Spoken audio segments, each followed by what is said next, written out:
Hey everyone, welcome back. It's been a few weeks since I've filmed a video. I've been super busy. We have had some big major life changes happening, which are very exciting, but also have been incredibly stressful, and I'll be sharing more about them pretty soon. But I'm really excited for today's video. This is going to be a discussion of an article that was sent to me by one of my subscribers, Eva. The article was published in The Atlantic, and it's called How to Be a Good Person Without Annoying Everyone. There's a simple trick to provoking better behavior without seeming like a self-righteous jerk. Neither the title nor the subheading mention veganism, but as you will see, this article is entirely about vegans and veganism. I'm always very interested in seeing how veganism is being discussed, especially in mainstream publications. Just the fact that there's an article like this being published in The Atlantic in and of itself is fascinating to me and exciting. Eva said about this article, there are some good points, but some parts made me cringe. And I have to say, after reading and sort of analyzing the article, I definitely agree with this assessment, so we'll have to see if you guys agree as well. Now, the article is written by a woman named Michelle Nijhuis, and we will come back to talking about her in a little bit. So the article starts off like this. You've heard the joke, how do you know someone's vegan? Don't worry, they'll tell you. So from the opening line of the article, we know it's going to be about veganism. Yes, we know this joke. It's kind of like an eye roll worthy overplayed joke about vegans, but I have to admit to you guys that I actually said this joke to a vegan once. Back when I was vegetarian but had been vegan and then stopped being vegan. Watch the vegan backstory video if you want to know more about my journey. There was a girl that I worked with at a restaurant that I worked at the time, and she was a newer vegan. She was very passionate. She was very outspoken. I did tell her this. I was like, I heard this joke, isn't this so funny? And I remember she was kind of like, yeah, ha ha ha, like probably, you know, acting as I talked about in my hot vegan takes video. I was guilty of that, guys, and that's just proof that people can change. The article goes on to say, the punchline to the punchline though is that they very deliberately may not, meaning may not tell you. The author goes on to say, vegans and vegetarians are aware of their reputation as sanctimonious killjoys, so aware that nearly half of the non-meat eating participants in one recent study declined to promote vegetarian options when in the company of unsympathetic meat eaters. I feel like that sentence was worded very confusingly, and I had to go look up the study and read it to understand what she was talking about here. This study was really interesting. Basically what they did was they had vegan and vegetarian participants. When the participant would arrive, they would fill out a questionnaire about themselves. Then they would be led into a room where 3 other people and 1 moderator were sitting. The 3 other people in the room were, you know, planted and sort of like acting and pretending to all be meat eaters, and they were outspoken that they were meat eaters. The participant believed the study was about the availability of vegetarian and vegan options, that it was kind of a focus group type setting. And the moderator started the session off by saying, I have this friend who's vegan or vegetarian, not sure what she said. He started this petition to get this supermarket to carry more vegan/vegetarian options. Up to you guys if you want to sign it. And then the moderator would pass the petition around the room. And so basically what would happen is the 3 first people who would get the petition, who, you know, were presenting as meat eaters, would not sign it and then continue to pass it along. And then I guess 50% of the time, the last person, the vegan or vegetarian, would not sign the petition saying that it would be great to have more vegan options at this supermarket. But there were 2 scenarios. In one scenario, the moderator would say, I didn't sign it, but it's up to you guys can sign it. And then in the other scenario, the moderator would say, I did sign it, but it's up to you guys, you can sign it or not.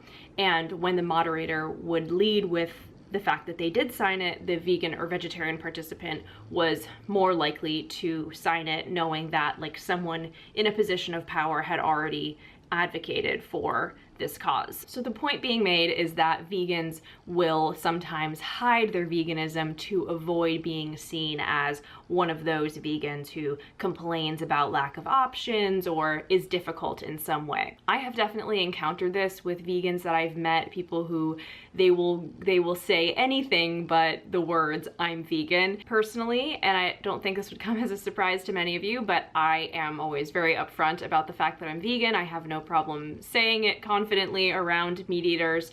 I certainly don't lead with it, and I'm aware that bringing it up out of context can be kind of awkward, but in life, if you guys have maybe noticed, I've certainly noticed this, food comes up all the time. I think largely because in social scenarios, there's usually food involved at some point. And so it's just kind of inevitable that it will come up at some point if the people around don't already know that I'm vegan, which usually they do. The article then goes on to state, their caution is well-founded. The people psychologists call moral rebels those who depart from the status quo out of personal conviction can, in fact, provoke irritation and defensiveness among like-minded peers. I don't think anybody's surprised by the fact that stating that you're vegan can provoke irritation and defensiveness from the people that you're with. I had never heard the term moral rebel before, and I absolutely love this term, like love that for us. Eva said to me that she thought I was a good example of a moral rebel, and probably one of my favorite compliments I've ever gotten. I just love what it evokes, and I think it accurately captures the confidence and the strength that it takes to go against the grain of what society tells you should be like for the sake of your own moral convictions. The author goes on to say, their behavior is especially aggravating to those who are capable of making similar choices but have not yet done so. So I agree with this so much. I think this is really the crux of vegan hatred as it exists in the world, is like, I'm triggered by you because I don't like that you're pointing out something about me that I could change if I wanted to, but I don't want to, and your presence and your existence is a reminder of that. The author then says in parentheses, how do you really feel about your cousin's superior carbon frugality? Be honest. And I thought that was a little bit of a weird line, but we will come back to that. She goes on to say, although those rebelling on behalf of the planet have good reason to pipe down, we might all be better off if they didn't. So here I was like, good reason, like, I'm sorry, but that's actually not good reason to pipe down, like making people uncomfortable, annoying people, irritating people. I don't really see that as like a good reason to pipe down about your values. That could have been one of the cringy parts that Eva's referring to, I'm not sure. And then I thought it was interesting, like she just mentioned the thing about the carbon frugality, and now she's saying those rebelling on behalf of the planet. It's clear that the author is writing this article more from a climate perspective and not an animal welfare perspective. And in fact, when I looked the author up, her Wikipedia said she is an American science journalist who writes about conservation and climate change for many publications, including National Geographic and Smithsonian magazines. And the author also wrote a book in 2021 called Beloved Beasts, Fighting for Life in an Age of Extinction. The description of the book is a vibrant history of the modern conservation movement told through the lives and ideas of the people who built it. So the author is clearly a conservationist and an environmentalist, and that is very clear throughout the sort of ever-present references to climate throughout the article. And we'll come back to talking about that later. She goes on to write, as the social psychologists Claire Brouwer and Jan Willem Bolderdijk argue in a new paper, moral threat may be a necessary ingredient to achieve social change precisely because it triggers ethical dissonance. So I had never heard of this term, ethical dissonance, and as you know, I've talked a lot about cognitive dissonance on my channel, but I looked up the meaning of ethical dissonance, and this is from a paper that was published in Current Opinion in Psychology. Ethical dissonance is triggered by the inconsistency between the aspiration to uphold a moral self-image and the temptation to benefit from unethical behavior. Yeah, in terms of veganism and the disconnect that a lot of people have with their morals and their actions, ethical dissonance, I think, is a perfect way of describing it. The author then goes on to say, in other words, moral rebels can annoy the rest of us into joining them. To succeed, however, they must choose their language with care. So this is kind of a broad statement of being like, moral rebels can annoy the rest of us into joining them. I don't always think that annoyance is like the deciding factor of why people decide to go vegan. The article continues, one reason moral beliefs inspire defensive reactions in so many of us, Brouwer and Bolderdijk say, is that their example highlights the gap between our own values and behavior. Like I said before, I think vegans' very existence is a threat to people, even if they're not doing anything annoying or saying anything. I'm convinced that at least half of the annoying vegan narrative was created simply by vegans existing. I think people are just annoyed that vegans exist, and then they're conflating that with like vegans being annoying. The author then says, maybe we're worried about climate change too, but we went ahead and bought that cheap air ticket to Europe. So again, with the climate change rhetoric, I'm also not really sure what the price of a ticket has to do with carbon emissions. Like, I'm pretty sure that the most expensive seat on the plane and the cheapest seat on the plane both have the same carbon footprint, you know, and of course things like private jet usage is extremely polluting to the environment. So I'm not sure why she chose to specify a cheap airline ticket to Europe. I think maybe she meant like going on a trip on a whim just because you can, maybe because you found a cheap ticket. The article then quotes Brower again and says, moral rebels tend to remind you of your inconsistencies, which can be very painful because it can lead to the conclusion that you're not a good and moral person after all. I definitely agree with this statement. I think a lot of times people like to pretend and believe that they are doing the best they can, but when they meet someone who's doing more, it's just like a reminder that they also could probably be doing more. It's kind of annoying and threatening because it's a reminder that maybe they're not actually doing all that they can. The author then says, so while it's common to perceive moral rebels as scolding or lecturing, that judgy voice we hear may be internal, our own minds pointing to our own shortcomings. Yes, yes, so agree with this. This is so fucking true. I feel like I've said this before, but I definitely used to get annoyed by vegans and just like, ugh, like any little thing they said I would find so annoying. And then like later I'd be like, was it really that annoying, or am I just annoyed because like I don't want to give up cheese? And I feel like I've also said this before, which is that people aren't actually annoyed at vegans.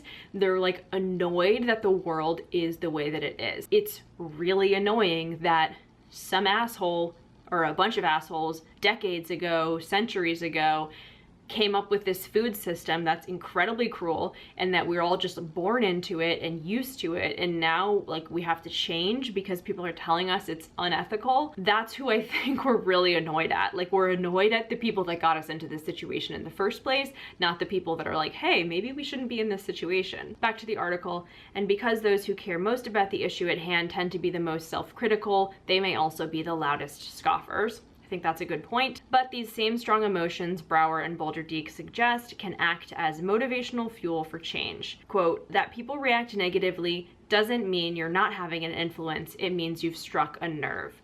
Rather than trying to avoid provocation, he said, moral rebels should seek to provoke more productively.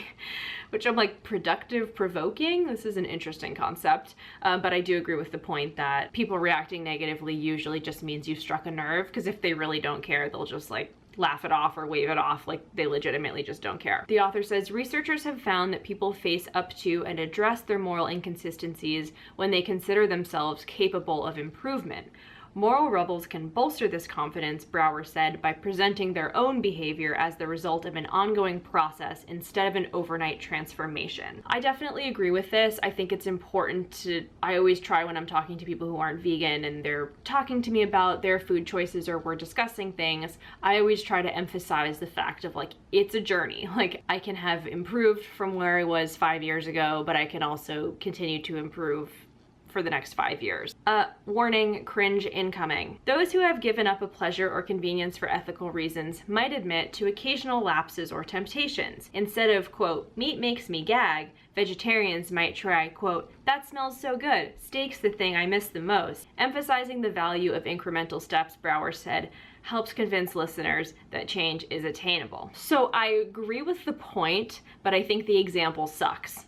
Okay, I think the example that they used of being around someone eating meat and being like, oh my god, that smells so good, I miss that, could end up having the opposite effect of validating that person's choice to continue eating the thing that they're eating. And I get that some people genuinely miss animal food. Some people may genuinely miss eggs, genuinely miss cheese, genuinely miss different types of meat. I think that you should say whatever feels authentic to you. I don't think you should just like go on a blueprint and be like, oh, I'm gonna say that I miss that to strategically try to convince them that like I'm not a threat. I think you should just say your own truth. So for me, if someone's eating bacon or something, maybe I would say, I used to eat a ton of bacon when I was younger. I loved cured meats. I definitely never could imagine myself living without bacon, but I have to be honest, I'm like so obsessed with the plant-based bacon alternatives that I've found that I enjoy 10 times more than I ever liked bacon, and that's like shocking for me to say because I never thought that would be possible. Maybe that's a little wordy, but it's authentic to me, and I feel like it emphasizes that I'm very happy with my decision. I think we need to kind of be like our own walking advertisement and billboard for the vegan movement. We have to inspire confidence in our decision, and I feel confident in my decision, so I'm not gonna say anything that's like, I regret giving that up, because I don't. Purposely validating the moral decision that you don't agree with doesn't seem like the move to me. Brower added that moral rebels should also acknowledge the external pressures and realities that shape everyone's behavior. By recognizing that dietary preferences are influenced by childhood experiences, for instance, or that transportation choices are limited by local availability and cost, they can make clear that their intent is to encourage particular actions, not pass judgment on individuals.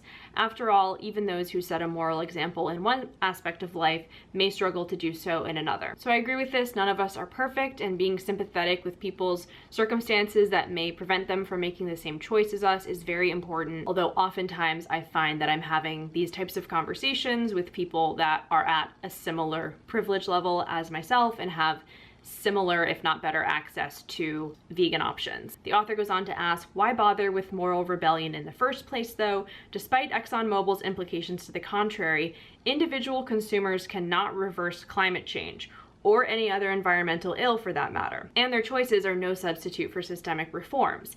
Yet collective action, consumer and otherwise, does seem to have real power, and as Bolderdijk pointed out, collective action begins with a solo act. This part seems very contradictory to me. I think it's ridiculous to say with any kind of authority, individual consumers cannot reverse climate change or any other environmental ill. Like, sure, I can't just push a button and reverse climate change, but she then admits right after that that collective action is powerful and often begins with an individual act. So which is it? I really hate the mentality that a lot of people have, especially a lot of people of privilege, where it's like individual action doesn't matter, it's all about policy change.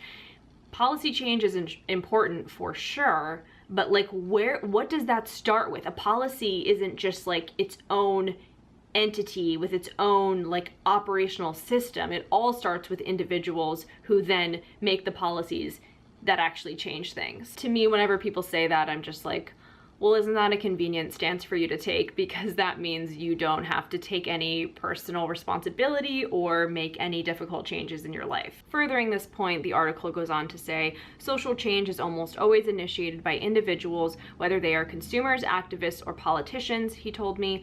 All of them stand alone at first, and all of them face the struggles and social costs of being the first to deviate from a norm. We need these stubborn individuals, these people who are willing to stick to their guns and keep explaining their principles in order to set change in motion. And that's how the article ends. And I really love this ending. I find it very inspirational and uplifting and hopeful. Hearing social psychologists endorse the fact that what we're doing is difficult but important and that it will one day have an impact is very empowering. So overall, I think the article makes some really good points, but then completely misses out on others. I found it very disappointing, but unfortunately not surprising at all, that in an article discussing veganism and morality, animal welfare is not mentioned once, especially the fact that this article was written by a conservationist. It just kind of boggles the mind that, you know, conservationists are focused on preventing extinction, preventing animals from suffering and being killed out, but then animal suffering in our food system, which is completely related to climate change, is just not even on their minds at all, seemingly. But again, like I said, given the author's background, it's not surprising that she would focus on climate change and not animal welfare. Overall, the way that the author talks about veganism, I would consider more plant-based diet for the climate. Like, that's sort of more what she seems to be talking about, given the fact that it completely ignores animal welfare. I personally believe in speaking up, being proud about my veganism, answering questions in a non-judgy way, being approachable, letting people come to me about it, making it look attractive, you know, the whole attractivism thing. And this can be very hard to do, especially when people are judging you. It can be very hard not to mirror and reflect that judgment back out. But I do think that it's very important to try to master that skill of talking to people in a confident but also non-judgy way. I think those types of conversations can really be impactful. So that's it for this article and this video. Let me know your thoughts on the article. Did you agree with some of the points? Did you disagree? Let me know which ones you disagreed with. Did you find it as cringy as Eva and I did? Give this video a thumbs up if you enjoyed it. Subscribe for more of my content, and I will see you again soon. Bye!